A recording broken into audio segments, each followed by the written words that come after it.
নমস্কার, আমি দেবজ্যোতি। আমার আজকের প্রতিবেদনে আপনাদের সকলকে স্বাগত জানাই। মুর্শিদাবাদ এবং মালদায় যে ঘটনা ঘটেছে, একটা অনভিপ্রেত ঘটনা। তাতে যেভাবে ভারতীয় জনতা পার্টির নেতা শুভেন্দু অধিকারী বক্তব্য রাখছেন বা মন্তব্য করছেন, তিনি এক প্রকার আগুন নিয়েই ছেলে খেলা করছেন। কারণ যে ধর্মের নামে যে উস্কানি তিনি দিচ্ছেন, তা কিন্তু পক্ষান্তরে মুর্শিদাবাদ এবং মালদাতে মানুষের মধ্যে একটা বিভেদ তৈরি হচ্ছে। রাজ্যের মুখ্যমন্ত্রী মমতা বন্দ্যোপাধ্যায় আজকে তিনি মুর্শিদাবাদ গেছেন। অত্যন্ত গুরুত্বপূর্ণ বিষয় যে তিনি পুরো বিষয়টিকে একেবারে সামনে থেকে দেখছেন এবং বিষয়টি সমাধানের চেষ্টা করছেন। সেখানে শুভেন্দু অধিকারী আজকে সাংবাদিক সম্মেলন করে বেশ কিছু ধর্মীয় উস্কানিমূলক মন্তব্য করলেন। রাজ্য সরকারের পক্ষ থেকে সরকারের নিয়ম অনুযায়ী বেশ কিছু আর্থিক সাহায্য ক্ষতিগ্রস্ত পরিবারগুলোকে দিয়েছেন। তা নিয়েও শুভেন্দু অধিকারী রাজনীতি করছেন। কারণ রাজনৈতিক লড়াই থাকতে পারে, ধর্মে ধর্মে লড়াই। শুভেন্দু অধিকারী কি এর আগে দেখেননি? তিনি কি ভুলে গেছেন দাঙ্গার ঘটনাগুলো? তাই তিনি এইভাবে আগুন নিয়ে খেলছেন। তারপরে তাতে সঙ্গত করছেন এ রাজ্যের রাজ্যপাল সিভি আনন্দ বোস। তার বিরুদ্ধে তো একাধিক অভিযোগ রয়েছে। তার বিরুদ্ধে একাধিক অভিযোগ করেছেন তার অফিসেরই কর্মী। মহিলা কর্মীরা তার কাছে সুরক্ষিত নয়। আর পশ্চিমবঙ্গের আইন শৃঙ্খলা পরিস্থিতি নিয়ে তিনি মুখ খুলছেন। যে রিপোর্ট তিনি কেন্দ্রীয় সরকারকে দিয়েছেন, তাতে কিন্তু তার পক্ষপাতিত্ব পরিষ্কার। অর্থাৎ মুর্শিদাবাদ এবং মালদায় যে ঘটনা ঘটেছে, একটি বিশেষ জায়গাতে ধর্মীয় বেশ কিছু সমস্যা হয়েছিল। তা নিয়ে শুভেন্দু অধিকারী যেভাবে রাজনীতি করছেন, এই রাজনীতি ভারতবর্ষের সম্প্রীতির পক্ষে অত্যন্ত খারাপ। বাংলা সংস্কৃতির পক্ষে, সম্প্রীতির পক্ষে অত্যন্ত খারাপ একটা দিক। এই রকম একটি স্পর্শকাতর বিষয় নিয়ে কেন তিনি বারবার মন্তব্য করছেন, তা নিয়ে কিন্তু প্রশ্ন উঠছে রাজনৈতিক মহলে। ভারতীয় জনতা পার্টির অনেক নেতা রয়েছেন, তারা গেছেন। সুকান্ত মজুমদার গেছেন, দিলীপ ঘোষরা গেছেন, বিজেপির জেলা নেতৃত্ব তারাও গেছেন। তারাও পরিস্থিতি মোকাবিলার চেষ্টা করেছেন, সাধারণ মানুষের সঙ্গে কথা বলেছেন। বিভিন্ন স্বেচ্ছাসেবী সংস্থা গেছেন, ফ্যাক্ট ফাইন্ডিং টিম গেছেন। তারা পরিস্থিতি যাতে নিয়ন্ত্রণে থাকে তার জন্য সাধারণ মানুষের সঙ্গে কথা বলেছেন। কিন্তু শুভেন্দু অধিকারী গত কয়েকদিন ধরে যেভাবে ধর্মীয় উস্কানি দিচ্ছেন এবং মালদার শামশেরগঞ্জ এবং মুর্শিদাবাদের বেশ কয়েকটা জায়গায়, জাফরাবাদ সহ বেশ কয়েকটা জায়গাতে যে ধর্মীয় সমস্যার সৃষ্টি হয়েছিল, তা কিন্তু বেশ কিছুটা নিয়ন্ত্রণে। 1 মাস অতিক্রান্ত। হঠাৎ করে শুভেন্দু অধিকারী মমতা বন্দ্যোপাধ্যায় যাবার পরেই সেই ধর্মীয় উস্কানিকে আরো জাগিয়ে দেওয়ার চেষ্টা করছেন বলে তৃণমূল কংগ্রেসের পক্ষ থেকে অভিযোগ করা হচ্ছে। রাজ্যের বহু সমস্যা রয়েছে, সেই সমস্যা নিয়ে তিনি নিশ্চয়ই মুখ খুলতে পারেন। এবং যে সমস্যা হয়েছে তা রাজ্য সরকার কোনো মতেই দায় এড়াতে পারেন না। আইন শৃঙ্খলা পরিস্থিতির নিয়ন্ত্রণের জন্য রাজ্য সরকারের উপযুক্ত ভূমিকা নেওয়া উচিত ছিল। কিন্তু একটা প্রশ্ন উঠছে যে যে জায়গায় ঘটনা ঘটেছে সেটি কিন্তু সীমান্ত থেকে 50 কিলোমিটারের ভেতরেই। সেখানে তো কেন্দ্রীয় বাহিনী থাকার কথা।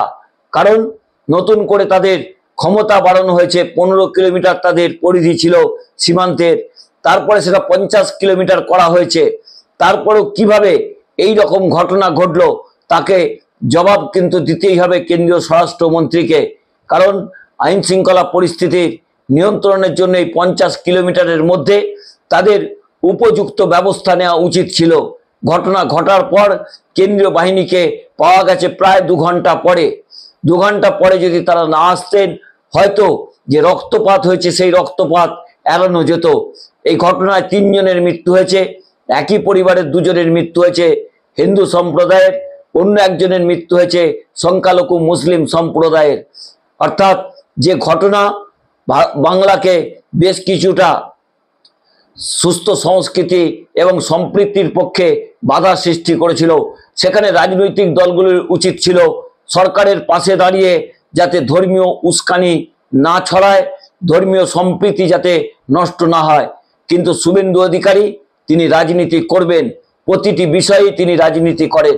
তিনি যেমন দলের মধ্যে রাজনীতি করেন, তাই তিনি দলে এখন কোণঠাসা হয়ে পড়ে রয়েছেন, কিন্তু একটি ধর্মীয় বিষয়কে তিনি যেভাবে বারবার উস্কাচ্ছেন, আর একজন তাকে সঙ্গত করছেন এ রাজ্যের রাজ্যপাল, তার অফিসে মানুষ সুরক্ষিত নয়, তার অফিসেই মহিলারা সুরক্ষিত নয়, এই কথা বলছেন সেই সংশ্লিষ্ট মহিলা।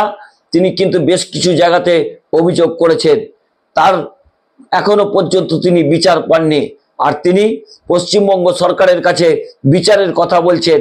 তিনি যেভাবে 356 জারির কথা বলার চেষ্টা করেছেন, কারণ তার যে চিঠির বয়ান, সেখানে তিনি বলেছেন পরিস্থিতি এরপরে হাতের বাইরে গেলে 356 ধারা জারি করতে হবে। তাহলে মণিপুর যেখানে জ্বলছে, যেখানে গত কয়েকদিন ধরেই গুজরাটের একটি জায়গাতে এই রকম ধর্মীয় সম্প্রীতি নষ্টের একটা অভিযোগ এসেছে, সেখানেও বেশ কয়েকজনের মৃত্যু হয়েছে বলে সূত্র মারফত জানা যাচ্ছে, তাহলে সেখানে কেন 355 বা 356 জারি হবে না? তাহলে কি ভারতীয় জনতা পার্টির সরকার আছে বলেই সেখানে চোখ বন্ধ করে রয়েছেন কেন্দ্রীয় স্বরাষ্ট্র দপ্তর? আর পশ্চিমবঙ্গে মমতা বন্দ্যোপাধ্যায় তাদের বিরুদ্ধে লড়াই করেন, তাদের বিরোধী দল হাজার চেষ্টা করেও মমতা বন্দ্যোপাধ্যায়কে 2021-এ সরাতে পারেননি, 24-এর লোকসভা নির্বাচনে সরাতে পারেননি। 24-এর লোকসভা নির্বাচনে উল্টে তাদের 18 আসন থেকে কমিয়ে তাদের 12 নামিয়ে দিয়েছেন। যে 77 জন বিধায়ক নির্বাচিত হয়েছিলেন, তারাও কিন্তু কমতে কমতে 64-65-তে ঠেকেছে। আগামী কয়েকদিনের মধ্যে সেখানেও একটা বড় ক্ষয় সৃষ্টি হবে বলে ধারণা করা যাচ্ছে, কারণ বেশ কয়েকজন ভারতীয় জনতা পার্টির বিধায়ক ইতিমধ্যে তৃণমূল কংগ্রেসের সঙ্গে প্রাথমিক কথাবার্তা সেরেছেন।